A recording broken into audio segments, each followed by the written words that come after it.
This dinner dish is about to become a new household favorite. I'm told it's simple to throw together, plus it looks so creamy and delicious, and it smells amazing. Studio 5 food producer Alex Daynes is joining us to share the recipe for baked feta pasta. Maybe you're immune to the smell because I know you've been working in the kitchen for a little bit, but I walked in and wow. Yes. Wow. That's this recipe in a nutshell. It's wow.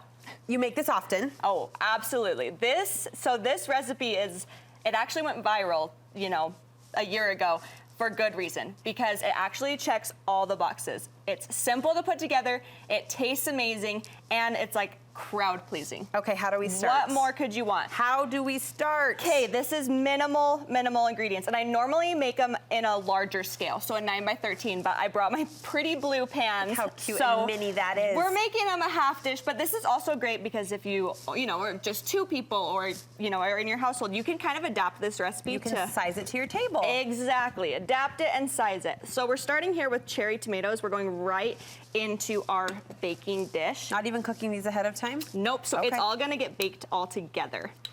So cherry tomatoes and then a drizzle of olive oil over the top. This is actually my favorite brand of olive oil, in case you're wondering. I just snagged that on Amazon. It's Corto out of California, but it doesn't have that greasy olive oil taste. It actually has a really nice olive oil. Okay, so if you're good looking to upgrade your olive oil, that's my recommendation there. So far, I'm intrigued. You're putting raw ingredients right into the serving dish. Raw ingredients, okay. Yep. That's how easy this is. This is just some minced garlic here, to taste, whatever feels good.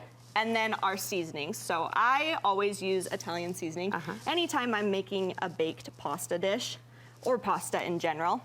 And then a little salt and pepper.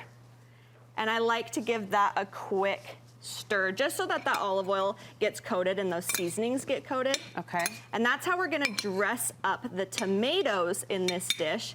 And then we make a hole in the center, like so, and we reach for a block of feta cheese. Like you're putting a whole block in there? I'm putting a whole block of feta cheese. This is so intriguing to me. In the center. Okay. So I'm literally just gonna drop that in there. I mean, I love feta, but is that a lot? This is kind of a lot for this dish. Oh. Size. If you're doing a 9x13, you could do the whole block. But okay. We're just gonna kind of fix it in there. Make room. Just like that. Feta coming through. Yep.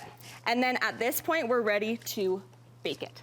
Really? Yes. So what we're doing here is we're actually making our sauce. So we're gonna take this baking dish and we're gonna throw it in our oven at 400 degrees for like 30, 35 minutes. Okay. We want it to get like this one. We want it to get blistered and we want it to get golden brown with the feta on top. And I'm gonna pull this guy over if we can, because we're gonna show this recipe from start to finish. Love it. So this is what it looks like after 35 minutes. We got our blistered tomatoes, we've got the olive oil in here, we've got all those flavors. This is what you're smelling. This becomes our sauce. So what we do is we just take, simple, take a spoon and we literally just mash these tomatoes down. You're not blending it. There's no immersion blender. You're just using a spoon. No immersion blender. See how that feta just crumbles? My goodness. And then we stir it together. Alex, this is a winner. In the juices.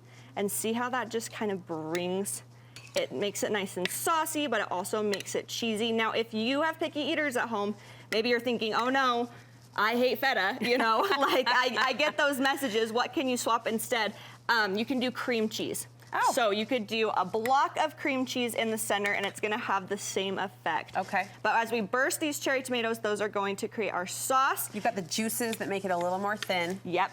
And I like to do a little bit of pasta water after I've baked my noodles. So you can do any noodle for this recipe. You could do bow tie, rotini, whatever you like, but we're leaning into the cheese here. So I reach for tortellini. Hello, tortellini. Hello. So you just cook that on your stovetop while it's baking, and you don't even need to dirty another dish. This couldn't be easier. Could not be easier. I am so impressed and so intrigued all at the same time. Throw I will that be making in there. This. Yes. You just fold it in like so. I like to garnish it, with a little fresh basil, maybe a little more salt and pepper if it needs it, and of course, we have some freshly grated Parmesan cheese. I mean, we are leaning into the cheese, did as you said. Did I not warn you? We have cheese coming your way, but look how beautiful. I mean, it's a statement piece all in itself. The feta makes it feel elevated. It smells and tastes like you slaved all day in your kitchen. However, 30 minutes, dinner's done. I am here for it. Alex, thank you so Right. much. Look for this baked feta pasta. Baked feta pasta. On our website, studio5.ksl.com, and you can always check out more recipes from Alex on The Alex Daynes.